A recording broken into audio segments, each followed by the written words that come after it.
think one is like get rid of that dysfunctional belief that it's a plan B and it's a distraction from the plan A. Because honestly, if you think about it, it's inevitable that your sport is going to end. And more than likely it's going to end when you're in your 20s. The average lifespan is close to 80. So if you're fortunate enough to live that long, there's a lot of life to live. So why not prepare for the long term while you're still in the short term? I had a conversation with some players getting ready for the NFL, and that was the message that I gave them. It's like you're preparing for a very pivotal moment in your life. You know, whether you make it, whether you have long-term success, or whether you don't make it, you still have an opportunity right now. There's a bunch of resources around you. People are supporting you. How do you take advantage of this now?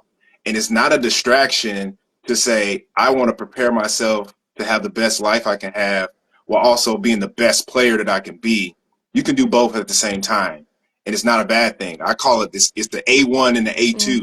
You can do both of those things. That's one piece of advice that I'm trying to really push, because I think a lot of us think, you know, well, I'm not worried about that right now. I'll get to that. That's my plan B. You know, I got to focus on what I got to do on the field, on the court, on the track, whatever that may be. But really kind of opening up the perspective, like it's not a bad thing. It's a good thing.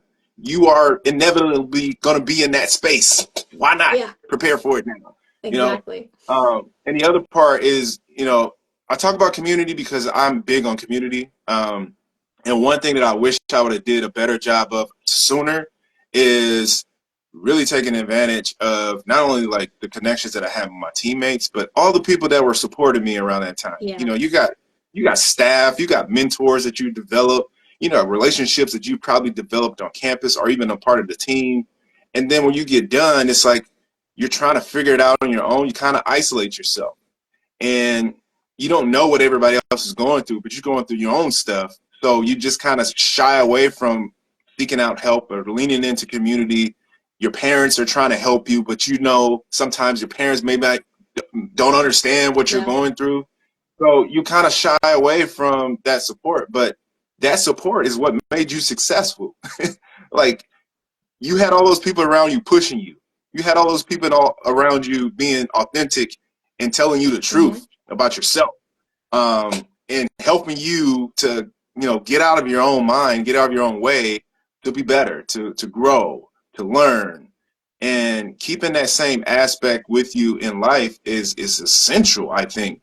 And you don't have to start from ground zero, though. You got a lot of that already now. So how do you take some of that with you and just being prepared? Like, okay, this is still going to hurt a little bit. That transition is going to be, you know, a rough patch, but you don't have to do it by yourself. There's people around you who want you to succeed, who have your best interests in heart, and keep them close. And reevaluate your circle too. Like you can't keep the friends around you that was doing the same thing when you were back in the hood, and now you're graduating. Like no, you gotta evolve. But that community aspect is important. So those are the two things that I really try to tell people now.